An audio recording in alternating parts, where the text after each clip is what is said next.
Hey, fuck up some money. The back in the yo, I'm riding at 5% if it's smoke in the city. Man, we got some pretty disturbing news, man. And y'all remember a couple days ago when I mentioned that case where the kid, the football player, you know, it was Big U's son's best friend, played on his football team, who was living with Big U, was killed. And it was saying that Big U didn't show up to the funeral, never contacted the mother for any type of support, anything. Just blocked her and everything, right? It was just like, damn, bro, like you always say if you know anything about these gang murders to give you the information. But when the football player is the best friend of your son who was living with you turns up dead, you don't want nothing to do with nothing, right? So the news came out today, this morning. The mother said that Big U has been denying to give his DNA.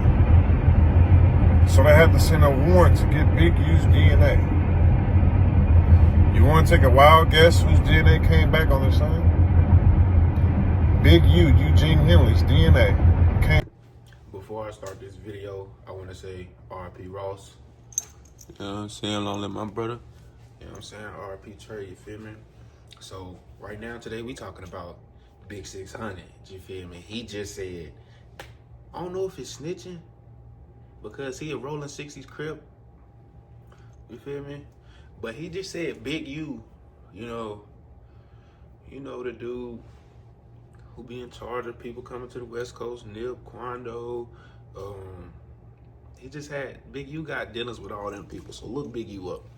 But more to the story, he say Big U had a football player that was living with him, which is his son's best friend. You know what I'm saying? Tell me how that kid came up dead. All right, the kid came up dead. Then Big U fingernails is under the kid's skin. Guess who DNA? Guess who didn't want to give their DNA? Big U. So he had to get a search. They had to get a warrant for his DNA. Got the DNA. Guess who it matches? Big U's. So this is something big. This is catastrophic.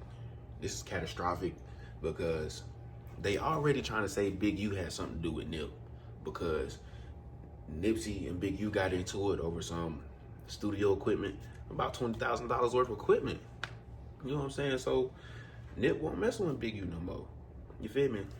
Nip brung DJ Khaled to the hood. Y'all look it up. You know what I'm saying? Big U had Lush. I'm sorry. Lush is a dude from No Jumper. I ain't mean to say that. He had Loose Cannon pull up and shut it down.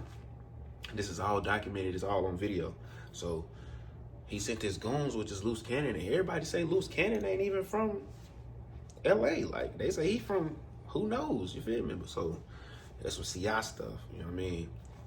So y'all just tell me what y'all think.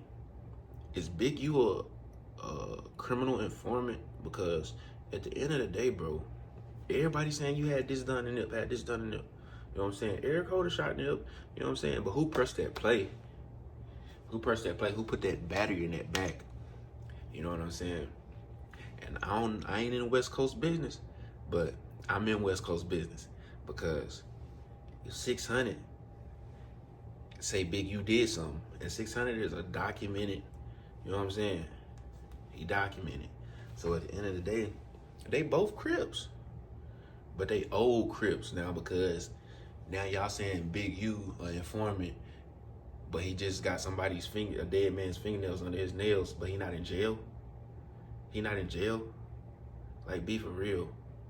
If that junk was, if a dead man, first of all, not a man, a kid, a college star that's about to be a college star, gets robbed of his career because he's dead, and then another man's DNA is under his fingernails, and that person don't go to jail.